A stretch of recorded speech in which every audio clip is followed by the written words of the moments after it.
পহেলা বৈশাখ খাবেন না এই গজবের ইলিশ আর পান্তা ভাত? আমি তো ইলিশ আর পান্তা ভাত খাই মাঝে মাঝে। ইলিশ পান্তা মজা আছে, অনেক মজা। বাকি পহেলা বৈশাখী খাইতে হবে এটা গুনাহ। এটা কি গুনাহ? কি খুব বিষ বিষ লাগতেছে অন্তরে, না জ্বলতেছে মনে হয় কিছু দিন। জ্বলবে না, আকাম করবেন তো, আমি বললে তো একটু জ্বলবেই। আপনি আকাম করেন এতে দোষ নাই, আমি বলি কেন এটা দোষ না? মরাডারে মারো কেন, কয় লড়ে কেন? অন্তর এত নষ্ট হয়ে গেছে, ভালো কথা শুনতেও চায় না। চোখের চশমার আয়না কালো, এসে প্যান্ডেলে কয় বাতি কালো কেন? কেয়ামত আসলো নাকি? বলে তোর চোখের উপরে কেয়ামত আসছে, মাঠে আসেনি। সমস্যা বাতির না চোখের? চোখের। নবী কোথাও যদি যাইতেন, সর্বশেষ ফাতেমার থেকে বিদায় নিয়ে যাইতেন। আবার দাওয়াতের কাজ শেষ করে যখন রহমতের নবী বাসায় ঢুকতেন, সবার আগে ফাতেমার ঘর দিয়া তারপরে নবী বাসায় যেত। একদিন নবী আসছে, তার নাতি হাসান হুসাইনের খবর নেই, ফাতেমার খবর নেই। আজ নবী ঘরের দরজায় সালাম দিছে, আসসালামু আলাইকুম ইয়া আহলাল বাইত। ঘরের থেকে কোনো আওয়াজ নাই, নীরব নিস্তব্ধ। ও পাকনার আরামের মা বোনেরা, ভালো করে শুনেন। রহমতের নবী ফাতেমার বাড়ির দরওয়াজায় দাঁড়িয়ে সালাম দিতেছেন, কোনো জবাব নাই। আবার আওয়াজ দিলেন, আসসালামু আলাইকুম ইয়া আহলাল বাইত। ও ঘরওয়ালা, দরজা খোল। এখনো কোনো আওয়াজ নাই। মায়ার নবী আবার পেরেশান হয়ে গেলেন, নাকি আমার নাতিও মারা গেল, না আমার ফাতেমাও মারা গেল। আবার আওয়াজ দিলেন, আসসালামু আলাইকুম ইয়া আহলাল বাইত। ঘর থেকে আওয়াজ আসতেছে ফাতেমার কচি কণ্ঠ। রহমতের নবী, ঘরের মধ্যে চুপচাপ বসে আছি, দয়া করে আজ দেখা দিয়েন না, আপনার সামনে দাঁড়াবার মতো কোনো কাপড় আমার নেই। রহমতের নবী কান্না করেন। রহমতের নবী একটা চাদর দিয়ে কয়, মা চাদর পরে আসো। দরজা খুলে দেখে সামনে মাটির উপরে ফ্লোরে নাতি হাসান একদিকে ঘুমায়, হোসাইন একদিকে ঘুমায়। নানার কণ্ঠের আওয়াজ পাইয়া হাসান হুসাইন লাফ দিয়ে উঠে নানার গলা জড়ায় কাঁদে আর কয়, ও নানা, আম্মুর বিচার করো, আমাদের আজ খানা দেয় নাই, আমরা না খেয়ে কান্না করে করে মাটির মধ্যে পড়ে গেলাম। ফাতেমাও কাঁদে, হাসান কান্দে, নবীও কান্না করে। এমন করুণ হালাত। ফাতেমা রাদিয়াল্লাহু আনহা বলেন, রহমতের নবী ঘরের চুলায় আগুন জ্বলে না, খানা নাই।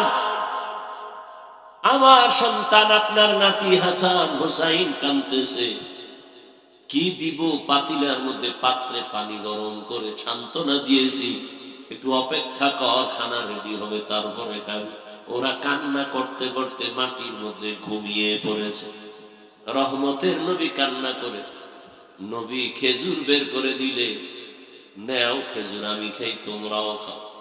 রহমতের নবীর বরকতি হাত মুবারকের খেজুর খেয়ে 3 দিন 4 দিনের ক্ষুধা জাগায় নিবারণ হয়ে গেল।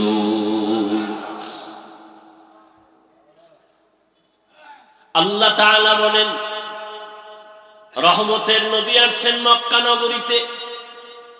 মক্কার মানুষগুলো এখনো তাদের ওই চরিত্রের কোনো ভালো দিক এখনো আসে নাই। নবীও কাউকে কালেমার কথা বলেন না, নামাজের কথা, রোজার কথা বলেন না। সর্বশেষ আল্লাহ তাআলা কোরআন দিলেন।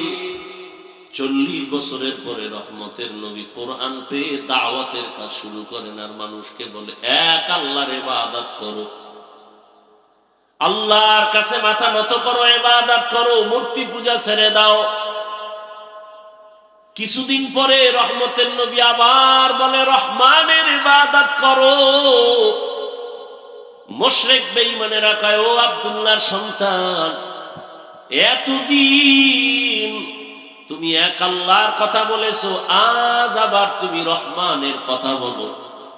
বলো তোমার আল্লাহ একজন নাকি দুইজন? নবী বলেন একজন। তো বলো আবার আলাদা রহমানের কথা বললা, মানির রহমান বলো, রহমানকে? নবী বলেন অপেক্ষা করো, জবাব দিব। দয়াময় আল্লাহ রহমান কে? এই কথার জবাবে আর রহমান সূরা নিয়া কয়, জিবরাইল যাও রহমতের নবীর কাছে এই আয়াতগুলো জানায় দাও, আমি রহমানকে পরিচয় দিয়া দাও। আর রহমান আল্লামাল কুরআন খালাকাল ইনসান আল্লামাহুল বায়ান। রহমান হলেন তিনি, কোরআন শিক্ষা দিলেন যিনি। রহমান হলেন তিনি, মানুষ সৃষ্টি করলেন যিনি। এখানে বুঝার ব্যাপার। আল্লাহ বলেন আমি রহমান, কেমন? আগে কোরআন শিখাইয়া তারপরে মানুষ বানাইলাম। অথচ বাস্তবে দেখি তার উল্টা। আল্লাহ আগে আমাদের সৃষ্টি করেছেন, তারপরে আমরা বড় হয়ে কোরআন শিখেছি। এটাই তো বাস্তব। আমরা কি আগে কোরআন শিখছি? কিন্তু আল্লাহ কি বলেন? আর রহমান আল্লামাল কুরআন খালাকাল ইনসান আল্লামাহুল বায়ান। আমি এমন রহমান, আগে কোরআন শিখাইয়া পরে তোমাদের মানুষ বানাইছি। আল্লাহর কথাই ঠিক, আমাদের বুঝের অভাব। মুফাসসিরিনে কেরাম বলেন আল্লাহ কেন বললেন আগে কোরআন শিখাইলাম পরে মানুষ সৃষ্টি করলাম? তার কারণ হলো আল্লাহর আদালতে সব মানুষ জান্নাত পাবে না। বলে তাহলে কোন মানুষ পাবে? বলে দুনিয়াতে মানুষ আবার কয়েক ভাগে ভাগ করা। একদল বংশগত মানুষ, আর একদল জন্মগত মানুষ, আর একদল হলো গুণের মানুষ, গুণগত মানুষ। আল্লাহর কাছে বংশ পরিচয়ের মানুষটা জান্নাত পাবে না, জন্মের পরিচয়ের মানুষটা জান্নাত পাবে না, একমাত্র গুণের মানুষ জান্নাত পাবে। এবার বুঝার চেষ্টা করি গুণের মানুষ কাকে বলা হয়। আদম নবী আমাদের বংশদাতা বাবা, তার বংশে আমরা আসছি, আমরা বংশগত মানুষ। এই পরিচয়ে জান্নাত পাওয়া যাবে না, কারণ আদমের বংশে জন্ম নিলেই যদি জান্নাত পায় তো হিন্দুরাও পাবে, বৌদ্ধরাও পাবে, ইহুদিরাও পাবে। এই পরিচয় হবে না। আমার বাবার ঔরসে আমার জন্ম, আমি জন্মসূত্রে সন্তান, এই পরিচয়ে জান্নাত পাওয়া যাবে না। একমাত্র গুণগত মানুষ। আলহামদুলিল্লাহ আলহামদুলিল্লাহিল্লাযী জাআলা আশ-শামসা ওয়াল কামারা বিহুসবান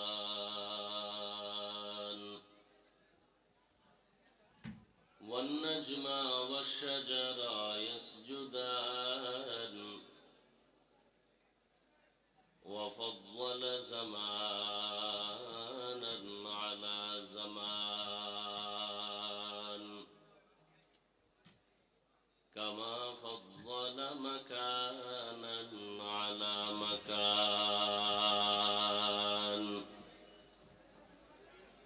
ওয়া ইনসানান আলা ইনসান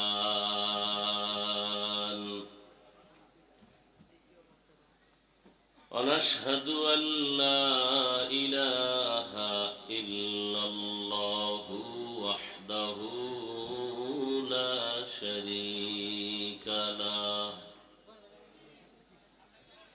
لا ضد له ولا ند له ولا مثل له ونشهد أن سيدنا وسندنا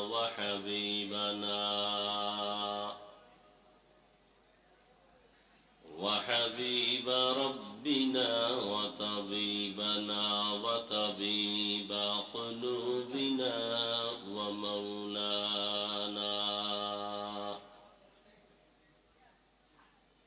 ومولانا محمدا عبده ورسوله اللهم صل على محمد وعلى آل محمد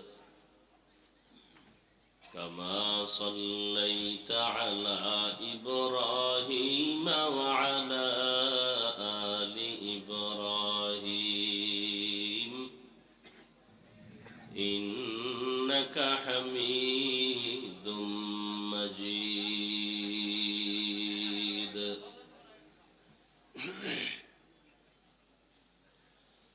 اللهم بارك على محمد وعلى آل محمد كما باركت على إبراهيم وعلى آل إبراهيم إنك حميد مجيد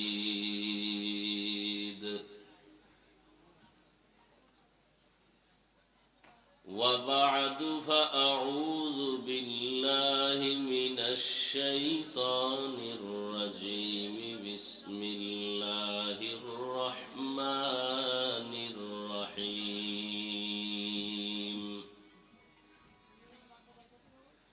الرحمن علم القرآن خلق الإنسان علمه البيان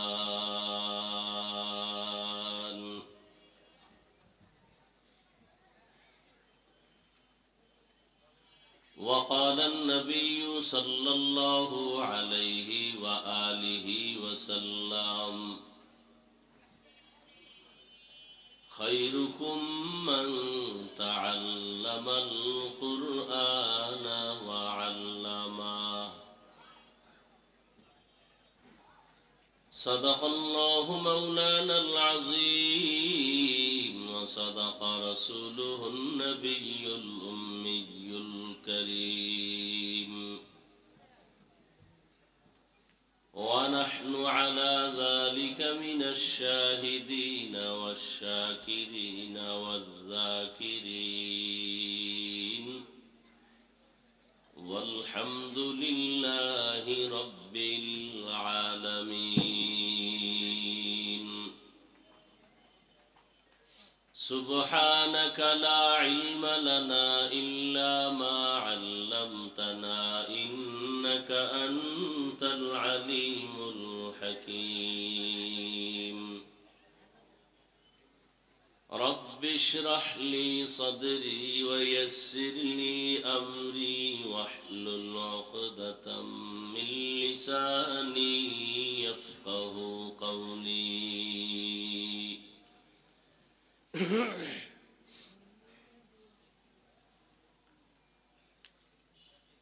सूरज ने दिया अपनी शुआओं को ये पैगाम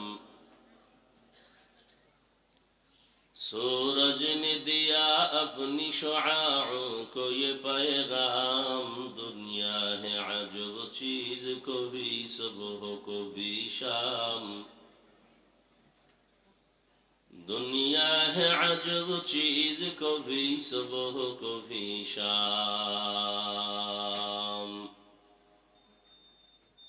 दुनिया में हो दुनिया का तलबगार नहीं हो,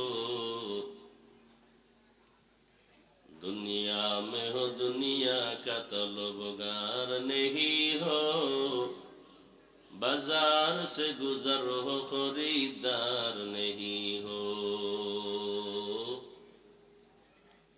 बाजार से गुजर हो खरीदार नहीं हो। मकबूल है शाज है काबिल तो बहुत है, आईना के मानिंदे तू नहीं दिल तो बहुत है, आईना के मानिंदे तू नहीं दिल तो बहुत है।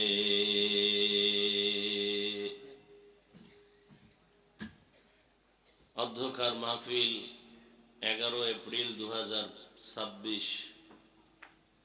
সভাপতি জনাব শহীদুল ইসলাম শহীদ সাহেব, হযরত উলামায়ে কেরাম, বিভিন্ন জায়গা থেকে আগত আল্লাহ পাকের আশিকিন, জাকিরিন, শাকিরিন, মুহিব্বিন, মুরব্বিয়ান এজাম, কলিজার টুকরা আমার সমবয়সী যুবক বন্ধুগণ, স্নেহের ছোট ভাই, পর্দার আড়ালে মা বোনেরা, দয়াময় রব্বুল আলামিনের দরবারে শুকর যে আল্লাহ আমাদেরকে সুস্থ রেখেছেন, আলহামদুলিল্লাহ। জীবনের এক অমূল্য সম্পদ আমাদের সুস্থতা। টাকা পয়সা বাড়ি গাড়ি অনেক কিছুই যদি থাকে আর আপনি অসুস্থ থাকেন, এ জীবনের কোনো দাম নেই। টাকা পয়সা বাড়ি গাড়ি না থাকলেও আল্লাহ যদি সুস্থ রাখেন, এর থেকে সুখের জীবন আর হতে পারে? আল্লাহ আমাদের সুস্থতাকে দায়েমান কবুল করেন। আমাদের মাঝে এখনো যারা অসুস্থ তাদেরকেও পূর্ণ সুস্থ করে দেন। আমাদের মাঝের থেকে যারা বিদায় নিয়ে কবরস্থ হয়ে আছেন, আল্লাহ তাদেরকে জান্নাত দান করেন।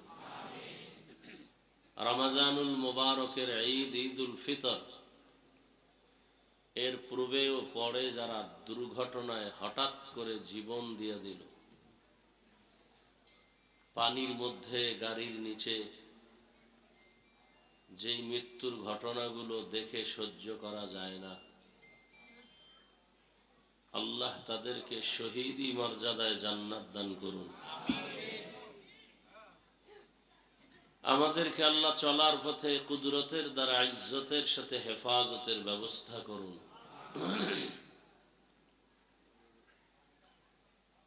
উলামায়ে হযরত আলোচনা করেছেন, আপনারা ধৈর্যের সাথে শুনছেন।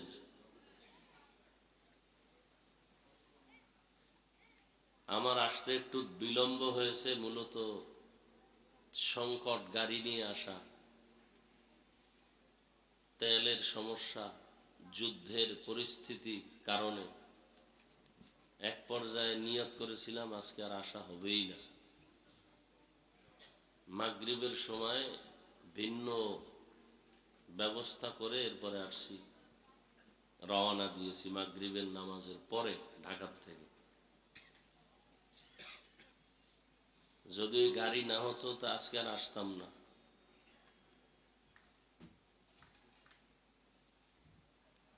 সব জায়গায় সংকট। দোয়া করি আমাদের এই অস্থিতিশীল পরিবেশ, বিশ্বময়, এর থেকে গোটা জাতিকে, গোটা দুনিয়াওয়ালাদেরকে স্বাভাবিক জীবনে আল্লাহ ফিরায় দেন। আপনারা যারা তেলের লাইনে নাই, আপনারা মনে করেন বিপদ খালি আমগো। যদি আর 2-4টা মাসে যুদ্ধ অব্যাহতভাবে চলে, পুরো পৃথিবীটা পঙ্গু হয়ে যাবে। নিত্য দ্রব্যের দাম নাগালের বাহিরে চলে যাবে। তরু তরকারি, খানা দানা যা কিছু আছে, এক কথায় দুর্ভিক্ষ নেমে আসবে এই জমিনের মধ্যে। আল্লাহ এর থেকে আমাদেরকে হেফাজত করা। এ দোষ কোনো বেঈমানকে দিয়া লাভ নাই। মানুষের জীবনের বেশিটা ক্ষতি করেছে মুনাফিকের গোষ্ঠীরা। মুনাফিক কারা? যারা ইসলামের ব্যানার ব্যবহার করে কিন্তু কাজ করে ইহুদির চেয়েও খারাপ। এ কারণে কাফের ভালো, মুনাফিক ভালো না। কাফেরের সাথে সমাজে চলার অনুমতি আছে ইসলামে, মুনাফিকের সাথে চলার অনুমতি নেই।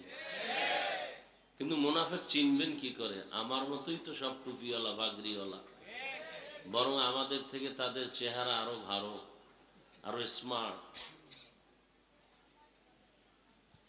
বড় কঠিন হালাত। আজকে মুসলিম বিশ্বের কাছে এত সম্পদ, আমার দেশেও সম্পদ কম নাকি? চোরের কারণে আমরা এই সম্পদ হারিয়ে ফেলেছি।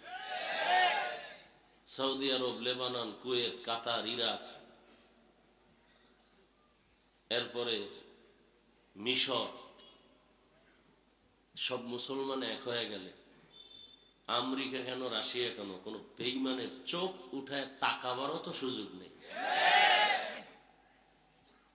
কিন্তু যে অন্তরে নেফাকি, মুসলমানকে ধ্বংস করবে মুসলমান দিয়া। আমাদের হুজুরের বিরুদ্ধে আওয়ামী লীগ বিএনপিরা কিচ্ছু করতে পারে না, ওদের সাহসী হয় না। এই সাহস যোগায় আমগো লাইনের কিছু টুপিওয়ালা মুনাফিকেরা। আওয়ামী লীগের বাবার ক্ষমতা নাই একজন আলেমের বিরুদ্ধে চোখ উল্টায় কিছু বলবে। বিএনপির 14 পুরুষেরও ক্ষমতা নাই আলেমদের দিকে আঙ্গুল তুলবে। এই সাহসটা পাই মুনাফিকের কারণে, শুধু মুনাফিকের কারণে। তাবলীগ খারাপ এই কথা বলার সাহস পায় কেমনে? আর এক দল টুপিওয়ালা খারাপ বলে, ওই সুযোগে অন্যরাও খারাপ বলে। না হয় যে আউজুবিল্লাহ বিসমিল্লাহ পারে না, নামাজ নাই, রোজা নাই, হালাল নাই, হারাম নাই, সে কোনোদিন তাবলীগের বিরুদ্ধে সাহস পাবে না কথা বলতে। কোন ইমামের বিরুদ্ধে কথা বলতে সাহস পাবে না, কোন আলেমের বিরুদ্ধে কথা বলার সাহস পাবে না। কিন্তু কই, আওয়ামী লীগেও তো আলেম আছে, ওলামা লীগ, বিএনপির মধ্যেও আলেম আছে। কি কর না কেন? ওলামা দল আছে না? সত্য কথা বলতে সমস্যা? এই কিছু তার ছাড়া মনে করে আমি আওয়ামী লীগের গাইল লইতেছি, বিএনপির গাইল লইতেছি, সাইজ করতেছি আমগো জাতি বেইব। এ বুঝার মতো কোনো মেধা নাই। এইরকম তার ছাড়া এখানে বহুত বসা আছে। ফট করে কেউ হুজুরে রাজনীতির ওয়াজ করে, জুতা দিয়া কানের পর্দা ফাটায় দেওয়া উচিত। বেয়াদব কোথাকার।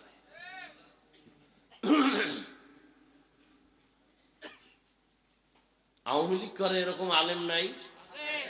বিএনপির মধ্যে আলেম নাই? এরা কি ইসলামের জন্য ওই দল করে, না ক্ষমতার টাকার জন্য? এজন্য ১৫০০ বছর আগে রসুল বলে গেছেন, আলেম দেখলেই দৌড় দিও না, খবরদার। আলেম দুই ধরনের, দুনিয়াতে সব থেকে ভালো হবে একদল আলেম, আর সব থেকে খারাপ হবে একদল আলেম। আমাদের লাইনে খারাপ বক্তা নাই? নামাজও পড়ে না, বয়ান করে তাকওয়ার। গাড়ি তুইটাই টুপি খুইলা মোবাইলে ফেসবুকে মেয়ারাজ করে, জিয়ারত করে। নাই? হাদিয়া না পাইলে লাইক দেয়, আছে না নাই? এই আমার সাথে বেদবি করছে, আপনারা কোথায় আছেন দেখেন, নাইলে কমিটি সব রাতের ঘুমে মরে যাবে। লাইক দেয়। আর আমি লাইভ কি জিনিস বুঝি না। এই যে মোবাইলে বই আছে সব ফেরেশতা। কোন বাফের বেটা থাকলে দাঁড়ায় বলেন তো, হাফিজ ভাই টাচ মোবাইল চালাই আমি, কিন্তু কোনো গুনাহ হয় না, হাতের, চোখের, কানের, জবানের, অন্তরের। আপনার কপালে চুমা খাবো বলেন তো? এবার বুঝেন তাহলে আপনাদের চরিত্র বেশি সুবিধা না। যারা টাচ মোবাইল চালায় এদের চরিত্র বেশি। সত্য কথা বলতে টেনশন করেন? যদি থাকে দাঁড়ান, আমি স্টেজ থেকে নিচে এসে আপনার কপালে চুমা খাবো, যে আপনি টাচ মোবাইল চালান কিন্তু গুনাহ করেন না। কত চরিত্রহীন আছে, টাচ মোবাইলের মধ্যে লক নাম্বার দিয়ে রাখছে, বউকে জানায় না। এই স্বামী নিঃসন্দেহে চরিত্রহীন, নিঃসন্দেহে চরিত্রহীন। ওর চরিত্র ভালো না, না হয় ওর মোবাইলের পাসওয়ার্ড বউ জানবে না কেন? কথা বলেন না কেন? ওটা কুলাঙ্গার, স্বামী নামের কলঙ্ক, চরিত্রহীন।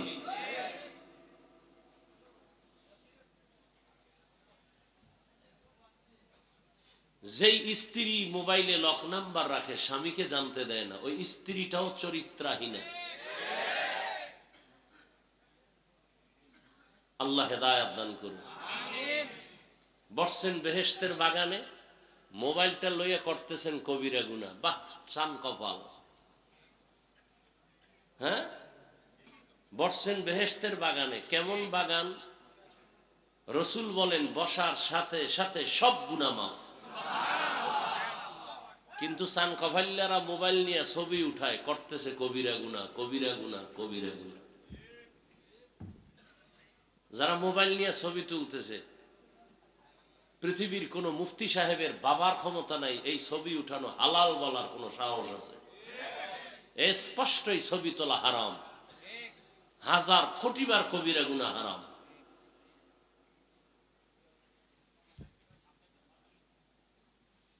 আল্লাহ হেদায়েত দান করুন। কিছু চালাক আছে, চালাক, অতি চালাক, শুধু চালাক না। কি চালাক? চালাক ভালো, অতি চালাক। অতি চালাকের আর এক নাম বেয়াদব। চালাক ভালো, কি ভালো না? অতি চালাকের আর এক নাম কি? বেয়াদব। এরা বলবে হাফিজ ভাই এত জোরে ফতুয়া দিলেন, এই যে এতগুলো ক্যামেরা বয়ে রয়েছে, এগো কিছু কর না। ও মনে করছে আমি বলদ, আমি এই প্রশ্নের উত্তর না যাই না বয়ানে বসছি। আল্লাহ হেদায়েত দান করুন। সংসার ধ্বংস হয়ে গেল এই মোবাইল। সন্তান মা বাবাকে জবাই করে, পেছনে কাজ করে মোবাইল। মা বাবা সন্তানকে হত্যা করে, ভাই ভাইকে জবাই করে, সহযোগিতায় কাজ করে কি? মোবাইল। ছাত্রদের লেখাপড়া ধ্বংস, কি কারণে? মোবাইল। চরিত্র শেষ, শারীরিক দুর্বলতা দিন দিন, হার্ট দুর্বল, চোখের পাওয়ার দুর্বল, কিডনি দুর্বল। কিসের কারণে? অথচ ডাক্তার দেখায় আমার কিডনি যেন নষ্ট না হয়, চোখ যেন নষ্ট না হয়, অথচ অনায়াসে আমাদের পুরো বডি নষ্ট হয়ে যাইতেছে। কিসের কারণে? এই খবরও নাই, অনেকে বিশ্বাসও করে না। কি বলেন আপনি? আমি হুজুর হয়ে বলছি তো, এই জন্য কানে ঢুকে না। গুগলে সার্চ দাও যুবকেরা, বাসায় গিয়া টাচ মোবাইল দেখলে শরীরের অঙ্গের কি কি ক্ষতি হয় সব বেরিয়ে আসবে। চিকিৎসা বিজ্ঞানী সব ওপেন থিওরি দিয়ে রাখছে যে কি কি অঙ্গের ক্ষতি হয়, চোখের কি ক্ষতি হয়, কানের কি ক্ষতি হয়, ব্রেনের কি ক্ষতি হয়। এই যে মোবাইল মাথার পাশে রাখে রাত্রে অনেকে ঘুমায়, মোবাইল ব্রাস্ট হয়ে যায়, মোবাইল ব্রাস্ট হয়ে আগুন লেগে মাথা নষ্ট। কারণ এটার মধ্যে একটা ম্যাগনেট আছে। এই যে বাড়ির ছাদের উপরে টাওয়ার লাগায় মোবাইলের, আছে না নাই? দেখবেন যত ঠাড়া পড়ে বিজলি সব ওই টাওয়ারে টানে। 3 কিলোমিটার যত বিজলি হবে সব টাওয়ারে টানবে। এবং এই টাওয়ারের আশেপাশে যারা থাকবে ওদের ব্রেন নষ্ট হবে, দিন দিন ঘাটতি হবে, ব্রেন ভারবে না। এটা আমার আব্বার কথা, এ তো চিকিৎসা বিজ্ঞানীদের থিওরি। যত আধুনিকতা তত মরণ ফাঁক। ফ্রিজ আসছে, খাওয়ার ভিটামিন গজবে লাগছে। ফ্রিজ আসছে, খানার ভিটামিন কি হয়ে গেছে? কথা বলেন না কেন? এটি লেখেন। ফ্রিজের যত ভাত আছে, ভাত ফ্রিজে রেখে যদি আপনি খান, 100 না ওভার 100 চ্যালেঞ্জ, আপনার কোনোদিন ডায়াবেটিস হবে না। এই ভাতে ওজন বাড়তে পারে কিন্তু ডায়াবেটিস হবে না। এবার বুঝেন যে ফ্রিজ কি পরিমাণ ভিটামিন আপনাকে সাপ্লাই দিতেছে। ফ্রিজে ভাত রাখবেন, এটা যদি আপনি গরম করে খান বা ঠান্ডা খান, পেটও ভরবে কিন্তু কোনো ডায়াবেটিস হবে? আসতে বলেন কেন? কত পার্সেন্ট বললাম? ওভার 100 বলছি। তো শরীরে ওজন বাড়বে সেটা ভিন্ন বিষয়। খাইবেন আর বাথরুম বোঝাই করবেন, কাম করবেন না, তো ওজন বাড়বেই। রাইস কুকারে কারেন্টে ভাত রান্ধে, ভাত আছে না, ভিটামিনের গোষ্ঠীও নেই। মাছ, ইলিশ মাছ কত মজা, 1 মাস ফ্রিজে রাখেন না, কি মজা পান। আর এমনি তো আল্লাহর কুদরতে ইলিশের মজা নাই, আগের সেই ইলিশের ঘেরানো নাই, তেলও নেই। কি আছে? সব ইন্ডিয়ানরা লয়ে গেছে।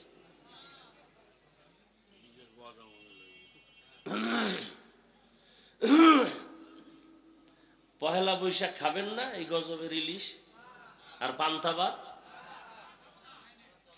আমি তো ইলিশ আর পান্তা ভাত খাই মাঝে মাঝে।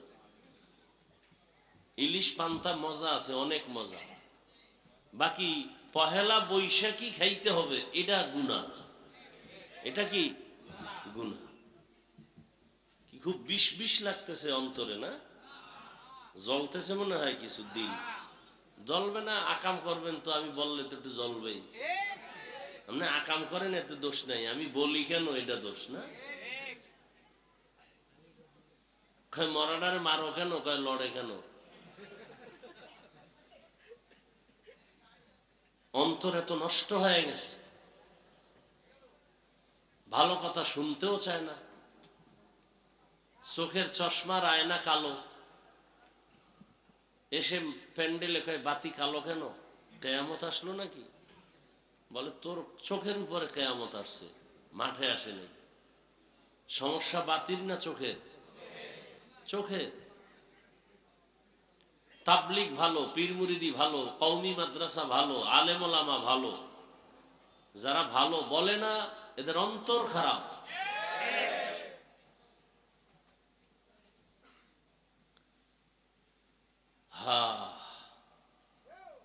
কোরআনে হাকিমের সূরাতুর রহমানের শুরু থেকে 2-3 টুকরা আয়াত আমি আপনাদের সামনে পড়েছি। সংক্ষেপ সময় আমি আয়াত এবং রসুলের একটি হাদিসও পড়েছি। তরজমাটা বলে কিছু ব্যাখ্যা আপনাদেরকে শোনাবো, যদি আপনাদের ধৈর্য থাকে। উঠা বসা করলে আমি আস্তে মোনাজাত দিয়ে নেমে যাব, কারণ জোর করে বয়ান শোনাবার জন্য আল্লাহ আমাদেরকে পাঠায় নাই। লা ইকরাহা ফিদ্দীন, জোর করে কাউকে নামাজি বানানো যাবে না, বানাইলে সওয়াব হবে না। জোর করে কাউকে কালেমার রশি গলায় দেয়া যাবে না, দিলেও কোনো সওয়াব। যে দাড়ি রাখবে না তাকে জোর করে দাড়ি রাখানো যাবে না, রাখাইলে সওয়াব। তাহলে কি করা যাবে? শুধু বুঝানো যাবে। এই ওয়াজ মাহফিল শুধু বুঝাইতেছি, এটা করলে লাভ, এটা করলে ক্ষতি, এই বুঝিয়ে দিতেছি। তাবলিগ ওয়ালাদেরও একই কাজ। তবে ভাষা হয়তো কারোটা একটু নরম, কারোটা গরম, মানুষ হিসাবে সেক্ষেত্রে ক্ষমা চাই, আল্লাহর কাছেও ক্ষমা চাই, আপনাদের কাছেও ক্ষমা চাই। মানুষ হতে পারি না। মানুষ হতে পারলে তো যারা মানুষ হইছিলেন এগুলো বয়ান লাগে নাই। চট্টগ্রামের পটিয়া থানার মেইন কেন্দ্রে একটি মাদ্রাসা আছে, বিশাল বড় জামিয়া ইসলামিয়া পটিয়া মাদ্রাসা। ওই মাদ্রাসার বাণী প্রতিষ্ঠাতা মুফতি আজিজুল হক রহমাতুল্লাহ আলাইহি, এরা মানুষ ছিলেন। স্টেজে বসে নাহমাদুহু বললেই পুরো ময়দানের মধ্যে একটা কিয়ামতের আলামত শুরু হয়ে যায়। এরা ছিলেন মানুষ, এদেরকে দেখলেই জাহান্নামী মানুষগুলো জান্নাতের পথে আসার জন্য পাগল হয়ে যেত। আমরা মানুষ হইতে পারি নাই। বক্তা হয়েছি ঠিক, মাওলানা হয়েছি এটাও ঠিক, মানুষ হতে পারি নাই। মানুষ বড় ভিন্ন জিনিস। মানুষকে আবার বয়ান করব কেন? দেখেন, আমরা মানুষ, মুসলমান, আপনার আমার আল্লাহ এক, নবী এক, কোরআন এক, কাবা এক, ধর্ম এক, কালেমা এক, কি না আলাদা? অথচ আমি দাড়ি রাখি, আপনি দাড়ি রাখতেই চান না। আপনিও মুসলমান, আমিও মুসলমান, আপনার আল্লাহ আমার আল্লাহ দুই না এক? তাহলে আপনাকে দাড়ির জন্য আলাদা বয়ান দিতে হবে কেন? টুপির জন্য বয়ান দিতে হবে কেন? সুন্নতের বয়ান দিতে হবে কেন? সুদের বিরুদ্ধে আপনাকে বুঝাতে হবে কেন? ঘুষের বিরুদ্ধে আপনাকে বয়ান করে বুঝাতে হবে কেন? ওই যে একটু আগে বলছি, আসলে মানুষ হতে পারি নাই। যেই বয়ান আলেম ওলামারা, তাবলিগলারা, পীর সাহেবরা জুমার বয়ানে যেই পরিমাণ আপনাদের বয়ান করে, এর 1000 ভাগের 1 ভাগ বয়ান খালি হিন্দুদের করলে ওরা সব মদিনার আশেক হয়ে যেত। আর আপনি বয়ান শোনার পরে বিড়ি মোনাজাত দিয়ে গেছে, বিড়ি টানতে টানতে যাইতেছে। এরম আছে না নিমক হারাম? কি বয়ান শুনলো? মোনাজাত দেওয়ার পরেই বিড়ি। তো মোনাজাতে বোধহয় বিড়ি চাইছে। সুদের টাকায় ব্যবসা, বাহাদুরির ভাব, খায় হারাম, করে মায় আপন গর্ভধারিণী মায়ের সাথে জিনার গুনাহ, বাহাদুরি করে। যারা সুদের সাথে জড়িত 24 ঘন্টা কার সাথে জিনার গুনাহ করে? গর্ভধারিণী আপন মায়ের সাথে জিনার গুনাহ। এই কথা বললে সুদখোরের মনে শান্তি না কষ্ট? কিছু কিছু তার সেরারা মনে করবে, হুজুরে আমারে চিনলো কেমনে, যে বৈশাই যে আমারে ধরলো। চিন্তা করছে সুদ খাওয়া হালাল না হারাম? যারা সুদের সাথে জড়িত এদের নামাজ কবুল হবে না, রোজা কবুল হবে না, হজ কবুল হবে না, তেলাওয়াত কবুল হবে না, মাদ্রাসা করলে সওয়াব হবে না, মসজিদে দান করলে সওয়াব হবে না, মোনাজাত দিলে কবুল হবে না। আরো শুনবেন, তওবা না করে মরলে চিরস্থায়ী জাহান্নাম। কয়দিনের জন্য জাহান্নাম? হ্যাঁ, এটি লিখে রাখেন। এটি কেউ বলবে না, বলার সাহস নাই, বলতেও পারবে না, কারণ শিয়ালের হাতে মুরগি আমানত। আমি বলে গেলাম, আমি চিন্তা করছি একদিন আসছি, আর জীবনে না আইলাম। আইসি যেহেতু জনমের মতো বলে যাই। কিন্তু মসজিদে আগামী জুমায় যদি এই বয়ান চলে, সূর্য ডুবার পরেই নোটিশ আসবে, ইমাম সাহেব 1 মাসের ছুটি। বলবে কেন? বলবে শিয়ালের হাতে মুরগি দিলে যা হয়, মসজিদ মাদ্রাসার চাবি সুদখোরের হাতে দিলে তাই হয়।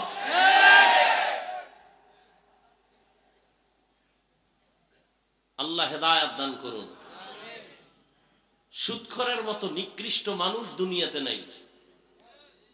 কয়েকটা সুদখোরের নাম লেখা ধান খেতে রাখলে ওই ধান খেতে আর পোকা আসে না। এবার বুঝেন ওরা কেমন দামি।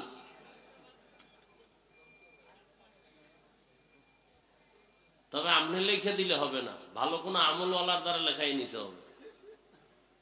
আপনি তো হাত না পাক, চোখ না পাক, জিহ্বা না পাক, অন্তর না পাক, আপনার কাজ হবে না। রাগ করতেছেন? আরে আমি আপনাকে এলাকায় থাকবো, এত ভয় কি? ইমাম সাহেব বললেন না ভয় আছে যে আগামী জুমায় পরের জুমায় দেখা হইব, একটু লজ্জা। হ্যাঁ, আল্লাহ হেদায়েত দান করুন। আয়াত হাদিসের তরজমাটা বলে নেই। আর রহমান আল্লামাল কুরআন খালাকাল ইনসান আল্লামাহুল বায়ান। কি আপনাদের এই আয়াতগুলো মোটামুটি জানা আছে না? হ্যাঁ, এই আয়াতের বিষয়বস্তু হলো মানুষ কাকে বলে। একটু আগে বলছি না আমরা মানুষ হতে পারি না। এই ব্যাখ্যাটা শুনলে বুঝবে না আসলেই আমরা কুত্তার চেয়েও খারাপ। হিংসা করা এটা কি মানুষের স্বভাব না কুত্তার স্বভাব? তাহলে আমি দেখতে মাওলানা মানুষ, কিন্তু হিংসা থাকলে আমার চরিত্রটা কুকুর থেকেও খারাপ। দলিল কোরআনের আয়াত 9 পারা সূরা আরাফ। সুযোগ আসতেছে বলবো সময় থাকলে। আসলে বয়ান করার উদ্দেশ্য কি? বয়ানের মূল উদ্দেশ্য হলো জাহান্নাম থেকে জান্নাতের রাস্তা দেখানো। কি ভাই, আমার বয়ানের দ্বারা যদি আপনি জাহান্নাম থেকে বাঁচার পরামর্শই না পান, কোরআন হাদিস অনুযায়ী জান্নাতে আগাবার সেই পরামর্শ না পান, তো এটা বয়ানের মাকসাদ তো হাসিল হয় না। প্রত্যেকটা বয়ানের উদ্দেশ্য, বক্তার উদ্দেশ্য হবে একটা আল্লাহ ভোলা মানুষকে আল্লাহর দিকে আগায় দেওয়া। তাআল্লুক মা আল্লাহ, আল্লাহর সাথে কিভাবে সম্পর্ক তৈরি হবে, এই বয়ান। আর বয়ানের দ্বারা যদি আল্লাহর সাথে সম্পর্কের সেই বিশ্বাসটা, সেই অনুভূতিটা না আসে, তো কিসের বয়ান এগুলো? আপনাকে এত বয়ান করে, যে একটু আগে বললাম আমিও মুসলমান, আপনিও মুসলমান, আমি টুপি খুলতে চাই না, আপনি টুপি দিতে চান না, কারণ কি? আপনার আমার আল্লাহ এক, নবী এক, কোরআন এক, কাবা এক, ধর্ম এক, কালেমা এক, আমি দাড়ি কাটতে চাই না, আপনি রাখতে চান না, কারণ কি? আমি বেপর্দায় চলতে চাই না, লজ্জা, আপনি বেপর্দায় পর্দা করতে চান না, লজ্জা, কারণটা কি? আপনাকে টাকা দিব 500 টাকা, আপনি টুপি পরেন, এরপর কেমন তোর টাকা তুই খাইয়া মর, টুপি দিব না, মাথা গরম। আর আমাকে যদি বলে তোমাকে চেয়ারম্যান এমপি বানাবো, তুমি টুপি আর দাড়ি কেটে ফেলো, বলবো পৃথিবী দিয়া দাও, তারপরও দাড়ি কাটবো না। বিষয়টা কি? বিষয় কি? বিষয় কিচ্ছু না। ধোঁয়ার গন্ধ আসে কেন?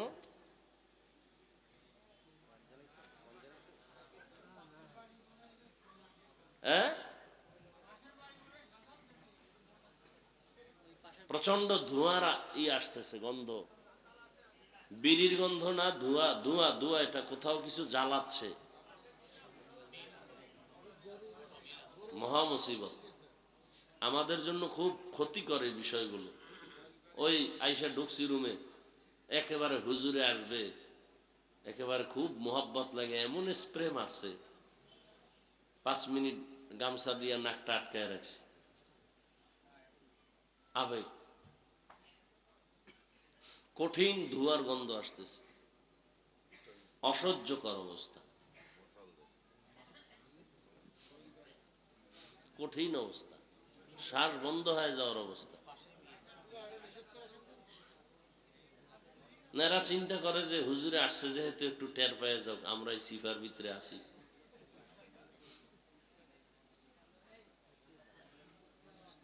কতটা ক্ষতিকর এগুলো। ফ্যান দিলে দিতে হবে সামনে থেকে, সামনে থেকে এদিকে দিতে হবে, তাও আস্তে দিতে হবে, জোরে না। আবার এই তো আর এক মেশিন ছাড়লেন আওয়াজ দিয়ে, বন্ধ করেন।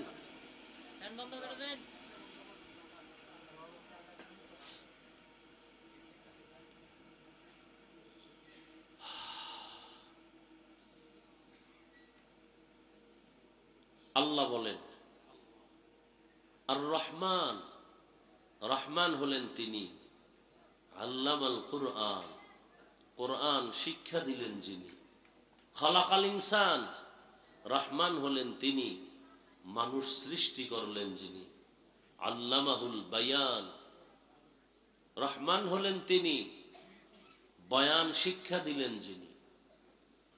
নবীজি বলেন খায়রুকুম মান তাআল্লামাল কুরআনা ওয়া আল্লামাহ, দুনিয়াতে ওই ব্যক্তি বড় দামি, বড় সম্মানিত যে কোরআন শিখে অন্যদের কোরআন শিক্ষা প্রদান করে। তরজমা শেষ। হাদিসের উপরে 2-4 মিনিট কথা, এরপর আয়াত নিয়ে কথা বলি। নবীজি বলছেন দুনিয়াতে শ্রেষ্ঠ ওই ব্যক্তি যে কোরআন শিখে, বলেন না কেন, সহযোগিতা করেন, অন্যকেও শিক্ষা দেয়, তাদের মতো দামি আর কেউ নাই।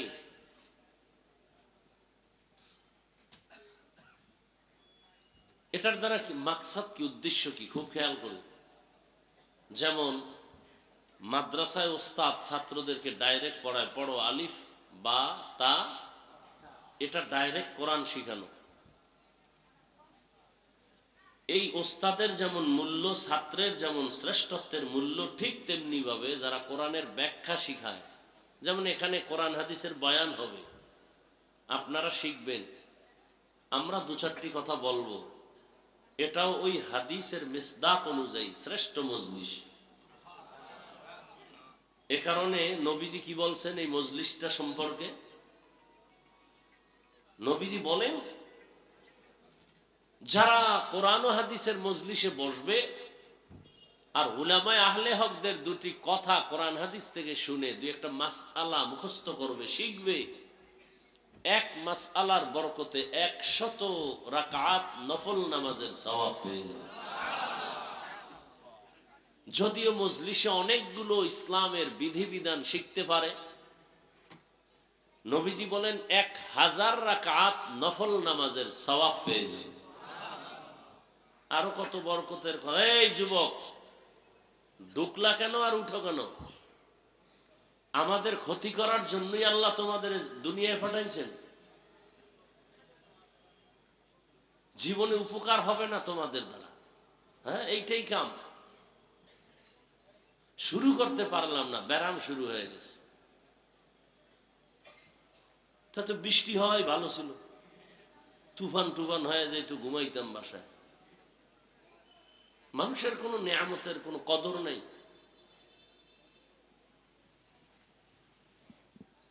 বসার যদি দীর্ঘ টাইম বসার অভ্যাস না থাকে, কেন আমাদের চোখের নজরে থাকেন? আপনারা দূরে থাকেন, কমিটি মাইক লাগাইছে না দূরে?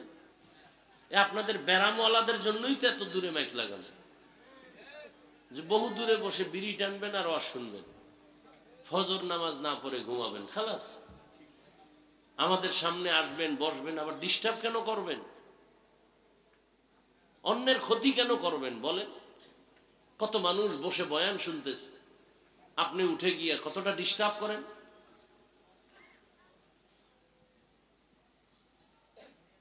শেষ দোয়া পর্যন্ত আল্লাহ মাহফিলকে কবুল করেন। ঘর থেকে যখন বেরিয়েছে মানুষ, আপনারা দ্বীনের মজলিসে আসবেন। নবীজি কি বলছেন? প্রত্যেকের সাথে 70,000 রহমতের ফেরেশতাকে আল্লাহ কাফেলা বানিয়ে দিয়েছেন। কতক্ষণ তারা আছেন? ঘর পর্যন্ত পৌঁছা পর্যন্ত। এরা কি করবেন? এরা শুধুই আপনাদের আমাদের জন্য আল্লাহর কাছে মাগফিরাত চাইবেন, আমাদের গুনাহ মাফ চাইবেন। শুধু কি তাই? এই যে একটা প্যান্ডেল এখানে জমিনে বসা, ঠিক এমন একটা মজলিস আরশে আজিমে আল্লাহ মিলাইয়া ফেরেশতাকে নিয়ে বসছেন। সেখানে কি আলোচনা করতেছে? আমরা এখানে আলোচনা করি আল্লাহর গুণগান, ওখানে আলোচনা হচ্ছে আমাদের গুণগান। আল্লাহ বলতেছেন এই মানুষগুলো বসলো কেন? অনেক বড় হাদিস। কেন আসছে এরা? টাকা চায় না, বাড়ি না, গাড়ি না, কেন? আল্লাহ আপনাকে চায়, আর জান্নাত চায়, আর জাহান্নাম থেকে মুক্তি চায়। নবীজি বলেন, আল্লাহ জিজ্ঞাসা করেন ফেরেশতারা আমাকে দেখছে? না। যদি দেখতো? আল্লাহ তো কলিজা ফেটে আপনার জন্য পাগল হয়ে মরে যাইত। আমার জান্নাত দেখছে? কয় না। যদি দেখতো? দেখলে তো পাগল হয় সারা জীবন জান্নাতের দিকে দৌড়াতো। জাহান্নাম দেখছে? বলে না। যদি দেখতো? জীবন দিয়া হলো ওই জাহান্নাম থেকে ভাগার চেষ্টা করত। আল্লাহ বলেন, তোমরা যেহেতু সাক্ষী দিলা, এবার তোমরা সাক্ষী থাকো, আমি বলতেছি এরা এখানে আসা মাত্র আমি সবার জীবনের সব গুনাহ মাফ করে দিই। কয় কিছু লোক তো অশুনতে আসে না, তামসা দেখতে আসছে। কেমন হুজুর? চেহারা দেখতে আসছে। কোন দলের হুজুর? টুপির সাইজ কি? এরকম আছে না কিছু? এগো কি করবেন? কয় এগো মাফ করে দিল। কেন? কয় চিটা যেমন ধানের দামে বিক্রি হয়ে যায়, ঠিক যারা এখানে আল্লাহর মহব্বতে আসছে এরা ধানের সমতুল্য, যারা আসছে শুধু তামাশা দেখতে এরা চিটার সমতুল্য। তো দুনিয়াতে যদি একটা কি বলে যেটার দাম নাই, একটা চিটা, এটার যদি মূল্য থাকে ধানের সাথে এটার বিক্রি হয়, কেউ বলে না যে চিটা আলাদা করো, ধানগুলো আমাকে দাও, বলে না। তাহলে দুনিয়ার মানুষ যদি এটাকে করতে পারে, তা আমি তো আরো দয়াময়। আর মানুষ তো আমিই বানাইছি, আমি কেন করব না? যারা আসছে আমাকে পাওয়ার জন্য আর আমার মজলিসের কাছে আসছে। একটা লোক আতরের দোকানের পাশে দাঁড়ানো, দাঁড়ায় ঘেরান পাইতেছে মজা, আর একজনে কিনা পকেটে নিতেছে। ওই লোকটারও মনে চায় কি চায় না? চায়, কিন্তু টাকা নাই। তো টাকা না থাকলে কি হবে? ঘেরান পায়নি, পায়নি না, ওইটা আবার কোনো আটকায় রাখা যায়? পাইতেছে। ওই ঘেরানটায় মজা আছে না নেই? আছে। টাকা না থাকলেও, কিনতে না পারলেও তো ঘেরান পায়। ঠিক যারা ময়দানের পাশে আছে, ওয়াজ শুনতে আসে নাই, এরাও তো কিছুটা আল্লাহর মোহাব্বতের ঘ্রাণ এখান থেকে পাবে। অতএব এদের বরকতে আল্লাহ ওদেরকেও মাফ করে দেবে। এত বড় মজলিসে আসিয়া বসার পরেও কি মোবাইলটা হাতে নেওয়ার মানে কি? আচ্ছা, 24 ঘন্টাই তো এই মোবাইল নিয়ে থাকেন। এই স্বামী, বউরে সময় দাও না বাবা, এই মোবাইল। বাবা সন্তানকে সময় দেয় না, মোবাইল। তো 24 ঘন্টাই তো বাথরুমে গিয়েও মোবাইল। আল্লাহ নিয়ে আসছেন বেহেশতের বাগানে, 2 ঘন্টা মোবাইল না চালাইলে কি হবে?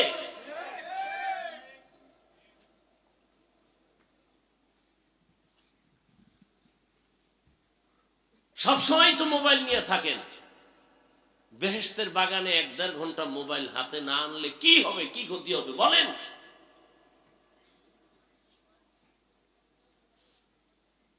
না দেখাচ্ছেন আমি মোবাইলওয়ালা, তবে আমার দেখাইলে ক্ষতি হবে।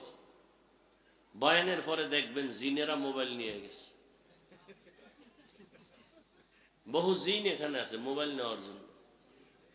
জিনেরা দেখা যায়, মোবাইল সরেরও দেখা যায় না। খালি কপালে হাত দিয়া মাইকলারা কইবে মোবাইল ঘোষণা দাও, আবার ওই স্টেজের তলে জুতার তলে খুঁজে মোবাইল নিয়েছে, জিনের তলে খুঁজে মোবাইল, এখানে মোবাইল আছে। মোবাইল দেখাইন না, জিনরা দেখলেই কিন্তু টার্গেট করবে যে না এইটা নিলে 2 দিনের বাজার হবে। দেখাইন না, জিনেরা দেখলেই কিন্তু নিয়ে যাবে।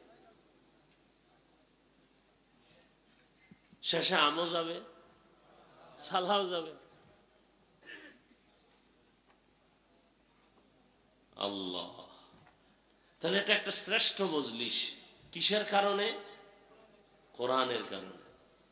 কিসের কারণে? সোহবতে সা লে তোরা সালে কুনাত, সোহবতে তালে তোরা তালে কুনাতে জামানা, সোহবতে বা আউলিয়া বেহতেরাজ সদ সালা তাআত বেরিয়া।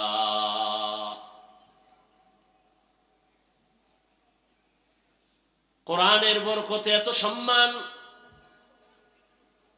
কোন একজন আহলে হক উলামায়ে কেরামের কেউ দামি কোন বুজুর্গ, তাহাজ্জুদওয়ালা কোন আলেম কোন এলাকা দিয়ে যদি হেঁটে যায়, কোরআনের বরকতে আলেমের কারণে ওই এলাকার কবরের আযাব আল্লাহ মাফ করে দেন। নবীজিরে আর দেখা যাবে না, আর নবী আসবেন না আমাদেরকে কালেমার দাওয়াত দেওয়ার জন্য। নবী বলেন আমার জায়গায় আমার একদল নিরেট বন্ধু থাকবে, তারা হবে উলামা। ইন্নাল উলামা ওয়ারাসাতুল আম্বিয়া। উলামায়ে কেরাম আম্বিয়ায়ে কেরামের ওয়ারিস।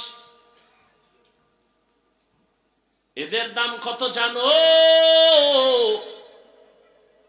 এরা যতটা কদম দেয়, কদমে কদমে গুনাহ মাফ। সুবহানাল্লাহ। না নূরের ফেরেশতারা ইলম ওয়ালাদের পায়ের নিচে তাদের পাখা বিছায়া দেন। হাত্তাল হিতানু ফিল মা, পানির মধ্যে যত মাছ আছে এগুলো কোরআনওয়ালা ইলম ওয়ালার জন্য অল টাইম দোয়া করে। এলেমের বরকত, এলমেরা এজাজ করদান বেহিসাব, খালকেরা দাদান জওয়াবে বাসওয়াব, হক না দারত দোস্তে খলকা জারেরা, নিস্তে ই খসলত একে দিনদারেরা। একজনে আলেম না, কোরআন হাদিস জানে, সে যদি সারা রাত দাঁড়ায় দাঁড়ায় যায় নামাজে নামাজ পড়ে, আর একজন আহলে হক আলেম বিছানায় এশার নামাজ পড়ে ঘুমায়, সাধারণ মানুষের নামাজের ইবাদতের চেয়েও আলেমের ঘুমের মূল্য আল্লাহর কাছে বেশি।